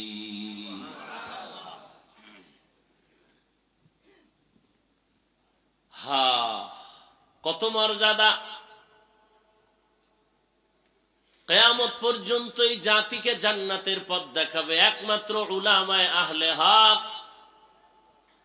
আর কোনদিনে জমিনে আবু বকর, ওমর, ওসমান, আলী আসবেন না। বড় বড় আউলিয়া আব্দুল কাদের জিলানী, খাজা মাইনুদ্দিন চিশতি আজমিরি, ইমাম গাজ্জালী আর আসবেন না। ইমাম আবু হানিফা আসবেন না। ফাকিহুন ওয়াহিদুন, কি হাদিসটা কি? আসাদ্দু ফাকিহুন ওয়াহিদুন, একজন ফকিহ কোরআন হাদিস রিসার্চ করে মাসআলা বের করেন। আসাদ্দু আলা শাইতানি মিন আলফি আবেদ, 1000 আবেদ। কয় হাজার আবেদ? বুঝেন তো, খালি ইবাদত করে কিন্তু এলেম নাই। 1000 আবেদের থেকেও একজন ফকিহ আল্লাহর কাছে দাম। হা ভাইরা আমার, এই শ্রেষ্ঠ মজলিস পুরা চারপার্শ্ব থেকে নূরের ফেরেশতারা হাতে হাত লাগাইয়া আরশে আজিম পর্যন্ত তারা সিরিয়ালে দাঁড়ানো। এখান থেকে যদি কেউ মোনাজাত দিয়া তওবা করে বিদায় হয়, রহমতের নবী বলতেন, মায়ের গর্ভের বাচ্চা যেমন দুনিয়াতে নিষ্পাপ ভূমিষ্ঠ হয়, কোরআনের বাগান থেকে একজন মানুষ ওই রকমই নিষ্পাপ বাড়িতে ফিরে যায়। সোহবতে সালেহ তোরা সালেহ কুনাত, সোহবতে তালে তোরা তালে কুনাত। আল্লাহ রসুল বলেন, যারা কোরআন শিখে, যারা শিখায় তারা দামি। শুধু তাই না, একজন আলেম কোরআনের হাফেজ, এই মাদ্রাসায় পড়ে 5 ওয়াক্ত নামাজ বা জামাত আদায় করেন, কিন্তু গরিব, শীতের পোশাক কেনার টাকা নাই, বাবা খানার টাকা দিতে পারে না। এই ছেলেটা কোরআন পড়ে আর একজনে খানা দেয়, আছে না? মশারি কিনে দেয়, কিতাব কিনে দেয়, জামা কিনে দেয়। কত টাকাওয়ালা আছে বলে, একজন ইতিম সন্তানকে আমি আলেম বানানোর খরচটা মাসে মাসে দিব, দাও মাদ্রাসায় পড়াও। ওই কোরআনের হাফেজটা আলেম হইয়া আল্লাহর থেকে যে পুরস্কার পাবে, ওরে টাকা দিয়া খানা দিয়া সহযোগিতা করে যে আলেম বানানোর পেছনে সহযোগিতা করলো, ওই একজন সহযোগী খানা খাওয়ানেওয়ালা হাসরের ময়দানে ওই হাফেজে কোরআনের সমপরিমাণ পুরস্কার পেয়ে জান্নাতে যাবে। হাদিসে পাকে আর এক ঘটনা আছে, হাসরের ময়দানে আল্লাহ পাকের আদালতে একজন আর ফয়সালা হবে, জাহান্নামে যাও, কোনো আমল নাই। ফেরেশতা এর হাতে হ্যান্ডকাপ লাগায় দেও, এর আমল নাই, কোন নেক আমল, জাহান্নামে পাঠায় দাও। ফেরেশতারা যখন হাতে হ্যান্ডকাপ লাগাইয়া জাহান্নামের দিকে যাবে, এই আসামি বারবার পেছনে ফিরে তাকাবে। আল্লাহ বলবেন, ফেরেশতারা দাঁড়াও। এই বান্দাটা বারবার পেছনে তাকায় কেন? ফেরেশতারা বলেন, আল্লাহ আপনি জানেন, আমরা জানি না। আল্লাহ বলবেন, আমি অবশ্যই জানি। ওই বান্দা বারবার পেছনে তাকাইয়া অপেক্ষায় আছে, আমি রবের একটু দয়া তার উপরে হয়নি, ও চায় আমি একটু দয়া করিনি। আচ্ছা দাঁড়াও তো, দেখি তো কোনো দয়া করার লাইন আছে। নবীজি বলেন, আল্লাহ বলবেন, ফেরেশতাদের আমল নামাটা একটু তল্লাশি করো, দেখো কোনদিন কোরআন শিখছেনি। আমল নামা তল্লাশি দিয়ে দেখবে কোনোদিন কোরআন হাতেও নেয় নাই। না, আল্লাহ নেয় নাই, কোরআনের সাথে সম্পর্ক নাই। আচ্ছা দেখো তো, কোরআন ওয়ালা যারা, তাদের সাথে একটু সম্পর্ক আসেনি? দেখো এমন একজনের সাথে মহব্বত আছে কিনা যে আলেম। ফেরেশতারা আমল নামা তল্লাশি করে দেখবে, এমন কোনো পরিচয় নাই, জীবনে আলেমের সাথে মুসাফাও করে নাই। আল্লাহ কইবে এবার শেষবারে একটা জারা দাও। কি বলবে? দেখো এই বান্দার সাথে এমন কোন বন্ধু আছে নি যে বন্ধুর সাথে আলেমের মহব্বত আছে? ফেরেশতারা তল্লাশি দিয়ে দেখবে, হ্যাঁ এই বান্দার একজন বন্ধু আছে, ওই বন্ধুর সাথে আলেমের সম্পর্ক। আল্লাহ বলেন আজকে তো সুপ্রিম পাওয়ার নিয়ে আমি আল্লাহ বলছি, আমি রহিম নামের দরজা খুইলা রাখছি, রহমান নামের দরজা দিয়া, ওই সূত্রে টান দিয়া আলেমের মহব্বতের সূত্রে আমি তাকে জান্নাতি বানায় দিলাম। আতিনা ফি দারে দুনিয়া না হাসান, আতিনা ফি দারে উকবা না হাসান, ইয়া গিয়াসাল মুস্তাগীসিন ইহদিনা লফতিখারা বিল উলুমে ওয়াল গিনা, হর গরিদে নেকো তু তৈয়ার হে, जो न मंगे उससे तू बेजार है। আলেমের এত সম্মান কিসের কারণে বলেন? কোরআন। এ কারণেই তো রহমতের নবী দুনিয়াতে আসছেন। কোন জায়গায় বলতে পারবেন নবীজি আসছেন দুনিয়াতে? কোন জায়গায়? আপনাকে যশোরে? কোথায়? মক্কা নগরীতে আসছেন আমার রহমতের নবী। কেমন অবস্থা যখন মক্কার মানুষ ছিল চরিত্রহীন, লম্পট, এতটাই খারাপ, নারী পুরুষ একসাথে উলঙ্গ হয়ে বাইতুল্লাহ তাওয়াফ করে। কি বলবেন সুবহানাল্লাহ? এটা আবার ধাক্কা দিতে হবে না? কি শুনলেন জীবন বড় ওয়াজ।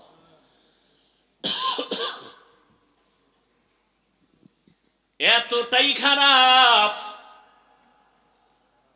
ঘরে কোনো কন্যা সন্তান হলেই বাবার মাথা গরম, মেরে গলা টিপে মেরে ফেলে। নারী সমাজের বোঝা, নারী দেখতে পছন্দ লাগে না। কন্যা হলেই বাবার মাথা নত হয়ে যায়, সমাজে মুখ দেখাবো কেমনে। ছেলে হলে খুশি। বুঝেন কত খারাপ। ১৫০০ বছর পর আমার দেশের সমাজে এখনো কিছু কুলাঙ্গার আছে, মেয়ে হলে বেজার হয়। আসেনি? বউয়ের সাথে রাগ করে কথা বলে না। এই ফেতনির ঘরের ফেতনি সব মেয়ে দাও কেন? সন্তান কি বউ দেয়? কে দেয়? কেমন তার সেরা বোকা। সন্তান দেয়ার মালিক কে? না শাহজালাল? লিল্লাহি মুলকুস সামাওয়াতি ওয়াল আরদ ইয়াখলুকু মা ইয়াশাউ ইনাসাও ওয়া ইয়াহাবু লিমান ইয়াশাউ যুকুর আও ইউযাওবিজুহুম যুকরানা ওয়া ইনাসা ওয়া ইয়াজআলু মান ইয়াশাউ আকিমা ইন্নাহু আলিমুন কাদির।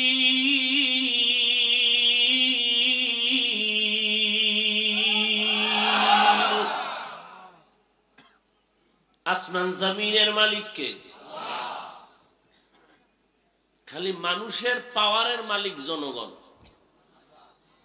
এটা আল্লাহর কাছে নাই।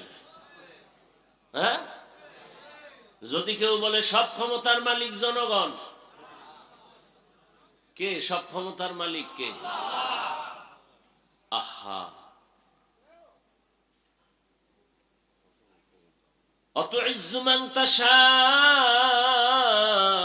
ওয়া তুযিল্লু মান তাশাউ বিয়াদিকাল খায়র ইন্নাকা আলা কুল্লি শাইইন কাদির।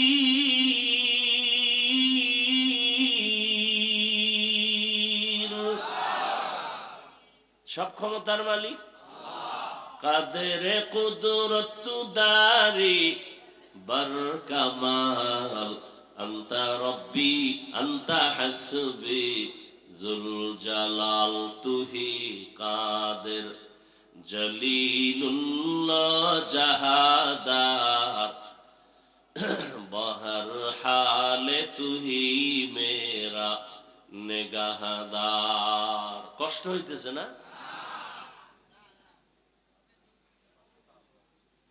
ভাই আপনার দাওয়াত, বলে আলহামদুলিল্লাহ। আপনার বাড়ি? কয় নাউজুবিল্লাহ। জিন্দেগি মে বন্দেগি তু করনা হে, जिंदगी में बंदगी तू करना है, जिंदगी बे बंदगी शर्मिंदा है, जिंदगी बे बंदगी शर्मिंदा है। दुनिया में हो दुनिया का तलबगार न हो,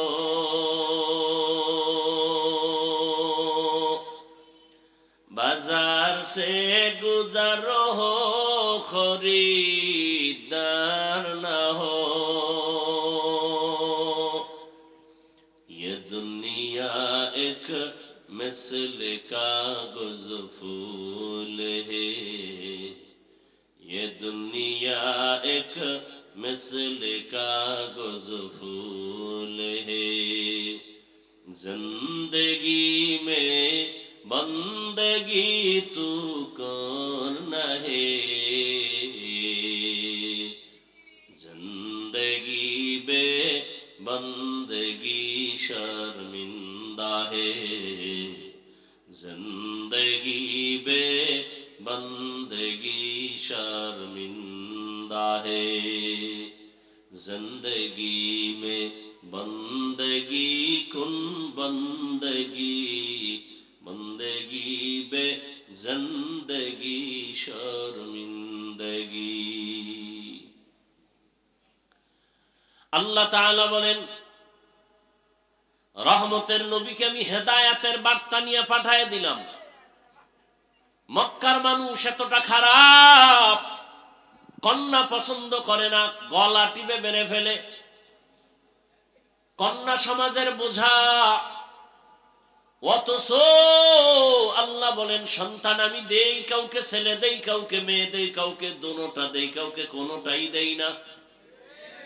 রহমতের নবী বলেন, আমার একটা ছেলেও নাই, আমি 4 কন্যার বাবা। ও দুনিয়ার কন্যাওয়ালার বাবারা, শুকর আদায় করিও। যদি একটা কন্যা পাও, শুকর আদায় করো, তুমি একটা জান্নাতের মালিক হয়ে গেছো। 2টো কন্যা যদি পাও, শুকর আদায় করিও, তুমি 2 জান্নাতের মালিক। কন্যা হলে লাভ না ক্ষতি? কন্যা ছেলে হলে লাভ, কামাই করে খাওয়াবে। কয়জনে যে খাওয়ায়, বিয়া করলেই নাই, বউও নাই, ছেলেও নাই। বিষয় কি কয়, ঘরে আনছে ডানা কাটা ভরি। কি কাটা ভরি? ডানা কাটা ভরি আনার পরই ঘরে কয়, তোর বাবার ডানা ভালো না, কেটে ফেল। তোর মায়ের ডানাও খারাপ, চল। কই যামু? কয় যশোর শহরে ফেলাক ভাড়া ল। তোর মা বাবার ডানা ভালো না। কিছুদিন ওখানে ঘুরে ফিরা এবার স্বামীরটা খাইয়া চুষে চুষে কয় এবার তোর ডানাও খারাপ, হিজরত করে গেলাম। আছে না নাই? ডানা কাটা ভুরি,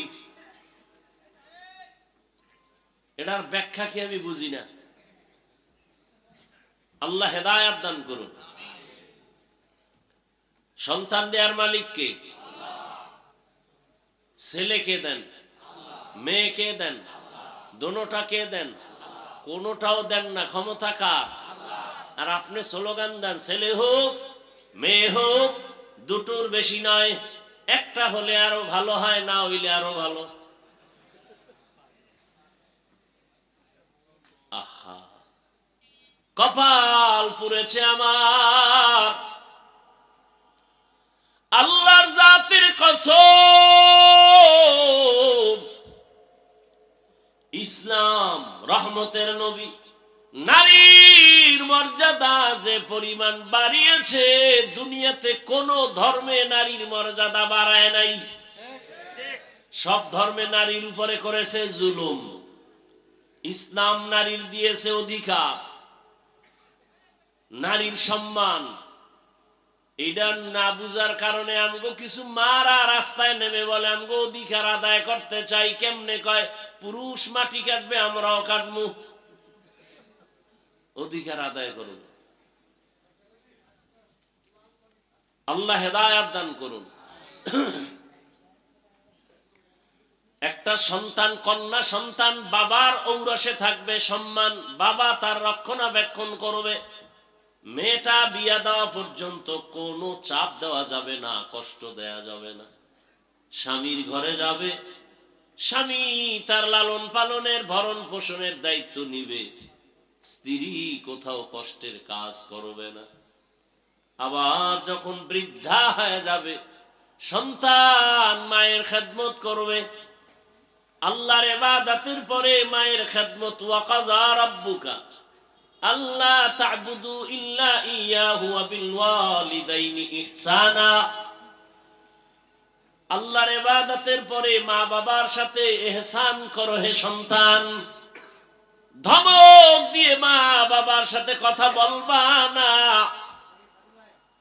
এমন কোন আচরণ করবা না যে মা কষ্ট পেয়ে বলবে আহ বা ও। আল্লাহ হেদায়েত দান করুন। এরে আমার কলিজার যুবক, মা বাবার দোয়া ছাড়া কসম আল্লাহর জীবন সফল কারো হবে না। তুমি জানো না ওই মা কত রাত ঘুমাতে পারে নাই, তোমাকে আমাকে ঘুম পাড়াইতে গিয়া নিজে ঘুমায় নাই। কি কষ্ট জীবনে মাকে দিয়েছো। মা বাবা শীতের দিন কষ্ট করেছে, তুমি জানো না। কত বাবা ছিল গরিব, মনে চাই ইলিশ মাছ দিয়া খানা খাবে, টাকার অভাবে মাছ কিনতে পারে নাই। মা ফল খাবে, টাকা নাই, কিনতে পারে নাই। আজ টাকাওয়ালা সন্তান, তোমার ঘরের ফ্রিজে কত মাছ কত ফল, কিন্তু কি লাভ হবে? যারা আফসুস করেছে তারা সাদা কাপড়ের প্যাকেট হয়ে আছে, চাইলেও আর খাওয়াইতে পারবা?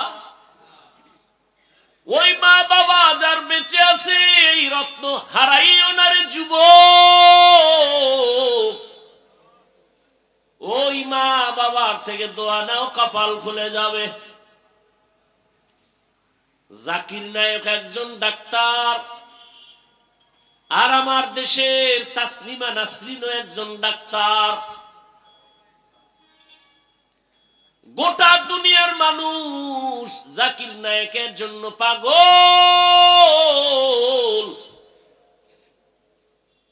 টাকার গরমে, ক্ষমতার গরমে। আর তাসলিমা নাসরিনের জন্য মানুষ ধিক্কার জানায়। ও মইরা গেল, ওর লাশটা বাংলাদেশে আসবে না। ভাইরা আমার, আল্লাহ তাআলা বলেন, রহমতের নবীকে দুনিয়ায় যখন আমি পাঠাইলাম, মক্কার অবস্থা বড় খারাপ। এতটা করুন ওই মক্কার মানুষের চরিত্র এত খারাপ। কন্যা সন্তান পছন্দ করে না। কন্যা হলে বাবা পাগল। কত বাবা আপন কন্যাটার গলা টিপে দুনিয়াতে পাথর চাপা দিয়া মেরে ফেলেছে। অথচ তাকায় দেখছেন যার ঘরে ছেলে আছে মেয়ে আছে, খবর নিয়ে দেখেন একটা ছেলের অন্তরে যেই পরিমাণ বাবার প্রতি মায়া ভালোবাসা, এর থেকে শতগুণ মায়া একটা মেয়ের অন্তরের ভেতরে চলে। মা বাবা অসুস্থ হয়ে গেলে ছেলে বলে সুস্থ হয়ে যাবে, আর মেয়েটা যদি শ্বশুর বাড়ি থাকে পাগলের মতো কান্না করে, আমার আব্বার কি হালাত, পাগলের মতো দৌড়ায়, আমার আব্বা অসুস্থ, ঘরে থাকতে চায় না, পাগলের মতো হয়ে যায়। রহমতের নবী বলেন আমিও চার কন্যার বাবা, আমার কন্যার কথা যখন মনে পড়ে সহ্য করতে পারি না। আমার কনিষ্ঠ কন্যা ফাতেমা, নবী কোথাও যদি যাইতেন সর্বশেষ ফাতেমার থেকে বিদায় নিয়ে যাইতেন, আবার দাওয়াতের কাজ শেষ করে যখন রহমতের নবী বাসায় ঢুকতেন, সবার আগে ফাতেমার ঘর দিয়া তারপরে নবী বাসায় যেতে। একদিন নবী আসছে, তার নাতি হাসান হুসাইনের খবর নেই, ফাতেমার খবর নেই। আজ নবী ঘরের দরজায় সালাম দিছে, আসসালামু আলাইকুম ইয়া আহলাল বাইত। ঘরের থেকে কোনো আওয়াজ নাই, নীরব নিস্তব্ধ। ও পর্দার আড়ালের মা বোনেরা ভালো করে শুনেন, রহমতের নবী ফাতেমার বাড়ির দরওয়াজায় দাঁড়িয়ে সালাম দিতেছেন, কোনো জবাব নাই। আবার আওয়াজ দিলেন, আসসালামু আলাইকুম ইয়া আহলাল বাইত। ও ঘরওয়ালা, দরজা খোল। এখনো কোনো আওয়াজ নাই। মায়ার নবী আবার পেরেশান হয়ে গেলেন, নাকি আমার নাতিও মারা গেল, না আমার ফাতেমাও মারা গেল। আবার আওয়াজ দিলেন, আসসালামু আলাইকুম ইয়া আহলাল বাইত। ঘর থেকে আওয়াজ আসতেছে ফাতেমার কচি কণ্ঠে।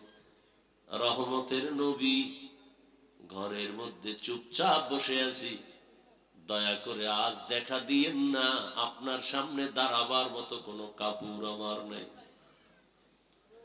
রহমতের নবী কান্না করেন। রহমতের নবী একটা চাদর দিয়ে কয়, মা চাদর পরে আসো। দরজা খুলে দেখে সামনে মাটির উপরে ফ্লোরে নাতি হাসান একদিকে ঘুমায়, হোসাইন একদিকে ঘুমায়। নানার কণ্ঠের আওয়াজ পাইয়া হাসান হুসাইন লাফ দিয়ে উঠে নানার গলা জড়ায় কাঁদে আর কয়, ও নানা, আম্মুর বিচার করো, আমাদের আজ খানা দেয় নাই, আমরা না খেয়ে কান্না করে করে মাটির মধ্যে পড়ে গেলাম। ফাতেমাও কাঁদে, হাসান কান্দে, নবীও কান্না করে। এমন করুন হালাত। ফাতেমা রাদিয়াল্লাহু আনহা বলেন, রহমতের নবী ঘরের চুলায় আগুন জ্বলে না, খানা নাই। আমার সন্তান আপনার নাতি হাসান হুসাইন কাঁদতেছে, কি দিব? পাতিলার মধ্যে পাত্রে পানি গরম করে সান্ত্বনা দিয়েছি, একটু অপেক্ষা কর, খানা রেডি হবে তারপরে খাবে। ওরা কান্না করতে করতে মাটির মধ্যে ঘুমিয়ে পড়েছে। রহমতের নবী কান্না করে, নবী খেজুর বের করে দিলে, নেও খেজুর, আমি খাই তোমরাও খাও। রহমতের নবীর বরকতি হাত মুবারকের খেজুর খেয়ে 3 দিন 4 দিনের ক্ষুধা জাগায় নিবারণ হয়ে গেল।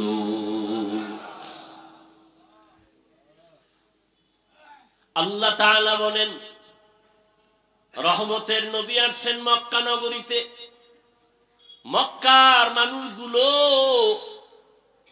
এখনো তাদের ওই চরিত্রের কোনো ভালো দিক এখনো আসে নাই।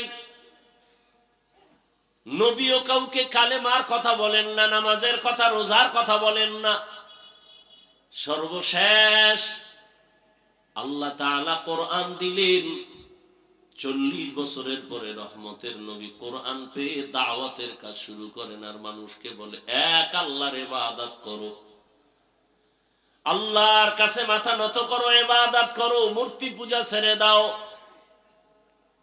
কিছুদিন পরে রহমতের নবী আবার বলে রহমানের ইবাদত করো।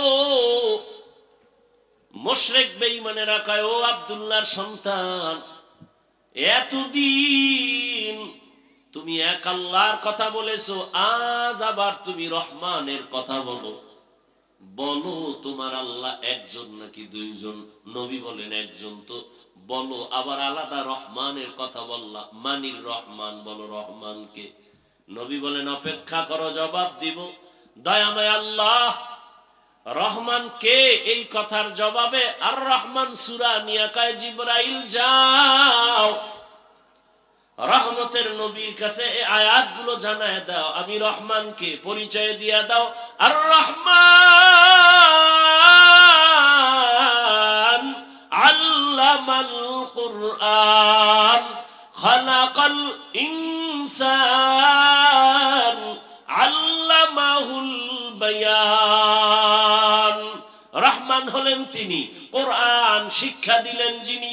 রহমান হলেন তিনি, মানুষ সৃষ্টি করলেন যিনি। এখানে বুঝার ব্যাপার। আল্লাহ বলেন আমি রহমান কেমন? আগে কোরআন শিখাইয়া তারপরে মানুষ বানাইলাম। অথচ বাস্তবে দেখি তার উল্টা। আল্লাহ আগে আমাদের সৃষ্টি করেছেন, তারপরে আমরা বড় হয়ে কোরআন শিখেছি। এটাই তো বাস্তব। আমরা কি আগে কোরআন শিখছি? কিন্তু আল্লাহ কি বলেন? আর রহমান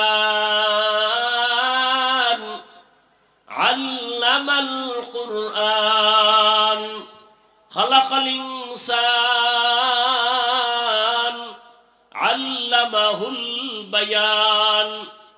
আমি এমন রহমান, আগে কোরআন শিখাইয়া পরে তোমাদের মানুষ বানাইছি।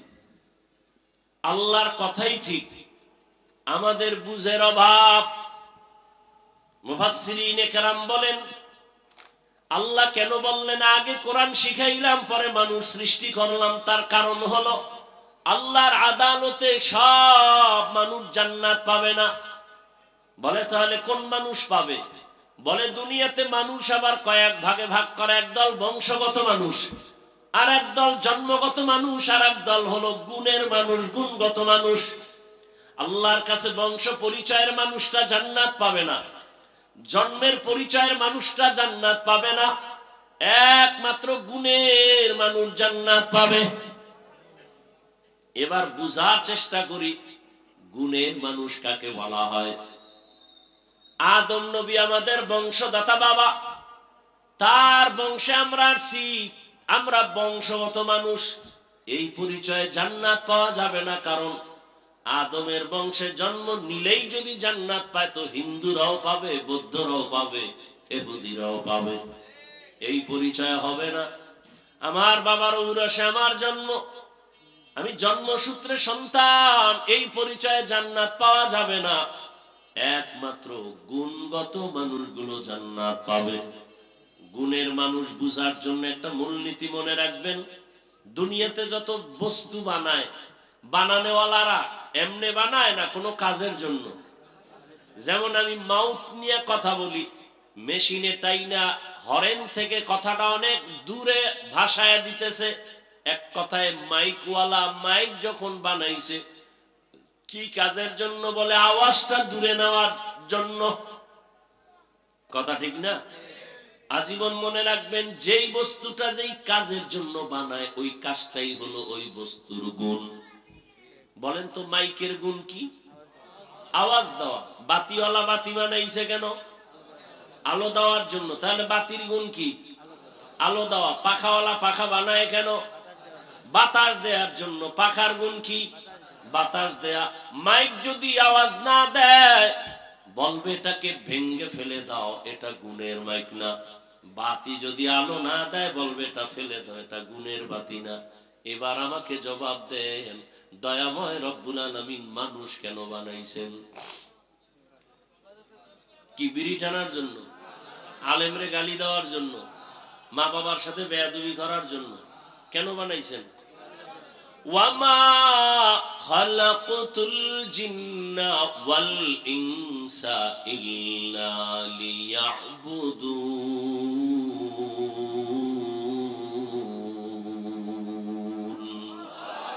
মা খালাকতুল জিন্না ওয়াল ইনসি বাখা জুজ ইবাদত নিস্তে মাকসুদ আজ্জাহা।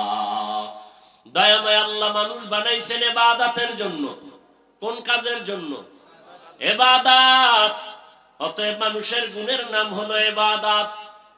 আল্লাহ ইবাদতের জন্য মানুষ বানিয়েছেন। ভালো করে খেয়াল করেন, তাহলে মানুষের গুণের নাম। এখন এই ইবাদতটা কি মন গড়া না কোনো নিয়ম আছে? আছে, আছে। কয় নিয়ম জানতে হলে কোথায় যাও? বলে কোরআন ধরো। সব নিয়ম কোথায় আছে? কয় কোরআন বুঝি না। কেমনে? কয় হাদিস ধরো। কোরআনের ব্যাখ্যা হাদিস। বলে কোরআন হাদিস কিছুটাই পারি না। বলে কোরআন হাদিস বুঝার জন্য উলামায়ে কেরামের কাছে যাও। উলামায়ে কেরামের থেকে কোরআন হাদিসের ব্যাখ্যা যাই না, নিয়ম অনুযায়ী ইবাদত করলে তুমি গুণের মানুষ। গুণের মানুষ হলেই তুমি বিনা হিসাবে জান্নাতি। হাদিস কোরআন বুঝতে হলে লাগবে উলামা। তাহলে সব কথার মূল কি? কোরআন হাদিস না বুঝা ইবাদত হয় না। ইবাদত না করলে গুণের মানুষ। গুণের মানুষ না হলে জান্নাত কপালে আসবে। এদিকে ইঙ্গিত করে আল্লাহ কয়, কোরআনের মাধ্যমে ইবাদত করিয়া যারা গুণের মানুষ হবে তারা জান্নাতি। আল্লাহ বলেন, এদিকে ইঙ্গিত করে বললাম আমি আগে মানুষ বানাই নাই, আগে কোরআন শিখায় তারপরে মানুষ বানাইছি। ও আল্লাহর বান্দারা, এই গুণের মানুষ তৈরি হওয়ার ফ্যাক্টরির নাম হলো মাদ্রাসা। সারা দুনিয়ার বেঈমান আর মুনাফিকরা পাগল হয়ে গেছে, মাদ্রাসা তালা লাগাও, মাদ্রাসা বন্ধ করো। কি এবার শিখবে কি? শিখবে স্কুলে কি? সরায়াতে অজাগর, সরায়াতে আফা। কথা বলেন। আর মাদ্রাসায় কি পড়ে? সরায়াতে ওযু, সরায়াতে আল্লাহ। ঠিক নেই? হ্যাঁ, স্কুলে পড়ো বাধা নাই, কলেজে পড়ো বাধা নাই, ডাক্তার হও, ইঞ্জিনিয়ার হও, প্রফেসর হও। তবে আদর্শ গুণের মানুষ হতে হলে উলামায়ে কেরামের ছোঁয়া লাগাও। উলামায়ে কেরামের ছোঁয়া পাইয়া স্কুল কলেজের ছাত্ররা নামাজি। বলেন, ডাক্তার, প্রফেসর, ইঞ্জিনিয়ার, আলেম ওলামাদের ছোঁয়া পেয়ে 5 ওয়াক্ত নামাজি আসেনি। অতএব স্কুলে পড়া খারাপ। কত যুবক রাস্তায় গাড়ি চালায় নামাজ পড়ে নাই? নদীর মধ্যে মাছ ধরে নামাজ পড়ে, কৃষি কাজ করে নামাজ পড়ে, র্যাব, আর্মি, পুলিশ, বিডিআরের চাকরি করে নামাজ পড়ে। ও পর্দার আড়ালের আম্মা জান, আপনার মতো কত মা কত বোন এই এলাকায় আছে নামাজি পর্দাওয়ালা নাই? এবার তাদেরকে বলবো, যারা পর্দা করেন না, নামাজ পড়েন না, দাড়ি রাখেন না, ও যুবকেরা, আপনার কপাল এত খারাপ কেন? আপনার মতো যুবকটা যদি রাস্তায় গাড়ি চালায় নামাজ পড়ে, কলেজে পড়ে নামাজ পড়ে, ডাক্তার নামাজ পড়ে, আপনার কপাল কেন খারাপ? ও মা, আপনার মতো মা যদি নামাজ পড়তে পারে, আপনি কেন বেপরদায় রাস্তায় ঘুরেন, মার্কেটে দৌড়ান? এখনো সময় আছে, গুণের মানুষ হইয়া কবরে যান, সন্তানটাকে কোরআন পড়ায় আদর্শ ডাক্তার বানায় দেন। ও যুবক, মা বাবার দোয়া নিয়ে ডাক্তার হও, জীবন ডাক্তার জাকির নায়েকের মতো হবে। আর যদি বেয়াদবি করো মা বাবার সাথে, আলেমদের সাথে, শিক্ষকের সাথে, তাসলিমার পরিণাম ফল হবে। এখনো সময় আছে, তওবা করো। মনে মনে আল্লাহকে বলো, আর নামাজ ছাড়বা না, দাড়ি কাটবা না, বেপরদায় চলবা না, মা বাবার দোয়া, শিক্ষকের দোয়া, উলামায়ে কেরামের দোয়া নিয়ে চলবা, নবীর আদর্শ মেনে চলবা। মা বোনেরাও তওবা করেন, আর বেপরদায় চলবেন না। সন্তানটাকে কোরআনওয়ালা বানাবেন, ডাক্তার ইঞ্জিনিয়ার বানাবেন, পর্দা করবেন, স্বামীর মাল হেফাজত করবেন। মুরব্বীরাও তওবা করেন, আর নামাজ ছাড়বেন না, বেপরদায় চলবেন না। সন্তানটাকে আদর্শ ইঞ্জিনিয়ার, প্রফেসর, ডাক্তার বানাবেন। তওবা করার মতো যদি অন্তর থাকে, মুনাফিকি না থাকে, খাঁটি তওবার নিয়তে দুটো হাত আল্লাহকে দেখায় দেই। আয় আল্লাহ, হাতগুলো কবুল করে নেন, তওবা কবুল করে নেন, তওবার উপরে মজবুত হয়ে চলার তৌফিক দান করেন, আমিন। আলহামদুলিল্লাহি রাব্বিল আলামিন।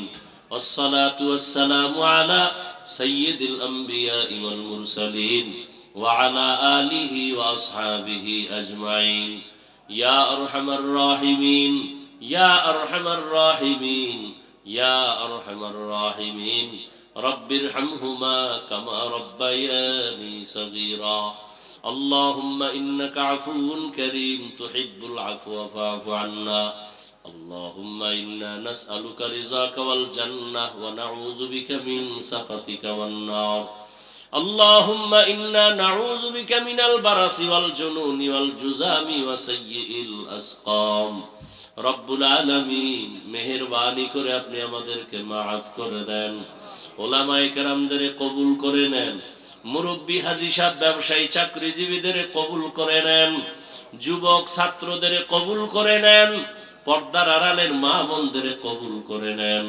মাদ্রাসা কবুল করে নেন, এলাকাবাসীকে কবুল করে নেন। আয় আল্লাহ, গুনাহমুক্ত তওবাওয়ালা জীবন দান করেন। আয় আল্লাহ, আয়োজনকারী, সহযোগিতাকারী, দান সদকাকারীদের কবুল করে নেন। এলাকার ঘরে ঘরে শান্তি দান করেন। আমার কলিজার যুবকদের 5 ওয়াক্ত নামাজি, কোরআন পড়নেওয়ালা বানায় দেন। মোবাইলের গুনাহ থেকে আমাদের হেফাজত করেন। লেখাপড়া যারা করে, পরীক্ষার্থী কামিয়াবি দান করেন। সারা দুনিয়ার মানুষকে আপনি শান্তি দান করেন। যুদ্ধরত অবস্থা থেকে জাতিকে স্বাভাবিক জীবনে ফিরায় দেন আল্লাহ। প্রবাসের জীবনে যারা আছে, ব্যবসা চাকরিতে বরকত বাড়ায় দেন, হেফাজত করেন। বাংলাদেশ শান্তির দেশ বানায় দেন। আয় আল্লাহ, দেশ ও দ্বীনের জন্য যারা জীবন দিল, তাদের মাফ করে দেন। এখনো যারা চেষ্টা করে, কবুল করে নেন। দয়াময় আল্লাহ, যারা চাকরি করে, ব্যবসা করে, রুজিতে বরকত বাড়ায় দেন। হারাম থেকে হেফাজত করেন, অভাব দূর করে দেন, ঋণ আদায়ের ব্যবস্থা করে দেন আল্লাহ। মা বোনদের কবুল করে আবেদা, পর্দাওয়ালা বানায় দেন। আয় আল্লাহ, দাম্পত্য জীবন সুখময় করে দেন। আয় আল্লাহ, আমাদের আদবওয়ালা, বিনয়ী বানায় দেন, বেয়াদবির থেকে হেফাজত করেন। আয় আল্লাহ, মাদ্রাসা, মসজিদ সহ সমস্ত শিক্ষা প্রতিষ্ঠান নবীর আদর্শে কবুল করে নেন। আয় আল্লাহ, ইলম ও হিলম ও হিকমত আমলে বরকত বাড়ায়া দেন। উলামা, তোলাবা, উম্মতের অন্তরে ইজ্জত, মুহাব্বত, রব বাড়ায়া দেন। সামিঈন, নাজিরিনদের অন্তরে ইজ্জত, মুহাব্বত, রব বাড়ায়া দেন। আয় আল্লাহ, ইজ্জতের সাথে সারা দুনিয়ায় খেদমতের জন্য কবুল করে নেন। পরমুখাপেক্ষির থেকে হেফাজত করেন। নবীজির সুন্নাতওয়ালা ইজ্জতের জীবন দান করেন। নবীজির রওজা মুবারক, বাইতুল্লাহ জিয়ারতের জন্য কবুল করে নেন। মুখালিফের মুওয়াফিক বানায় দেন। জাহিরি বাতিনি দুশমনের মোকাবেলায় বিজয় দান করেন। আয় আল্লাহ, সাবিরিন, শাকিরিন, জাকিরিনদের অন্তর্ভুক্ত বানায় দেন। আয় আল্লাহ, আমানতের যথাযথ হক আদায়ের তৌফিক দান করেন। আয় আল্লাহ, মাদ্রাসার খেদমত করি আসাতেজায়ে কেরাম, তালিবুল ইলমদের আমানতদার, মুখলিস, বিনয়ী বানায় দেন। দায়ী ভাবে যা প্রয়োজন কুদরতের দ্বারা ব্যবস্থা করে দেন। আয় আল্লাহ, মেহেরবানি করে নবীজির রওজা, বাইতুল্লাহ জিয়ারতের জন্য কবুল করে নেন। আয় আল্লাহ, আমরা যারা হাত তুলেছি, জানি না কারা ইয়াতীম, বাবা নাই, অনেকের মা নাই। মেহেরবানি করে সবার কবর জান্নাত বানায় দেন। যারা বেঁচে আছেন, হায়াত বাড়ায় দেন। অসুস্থ যারা, কুদরতের দ্বারা সুস্থ করে দেন।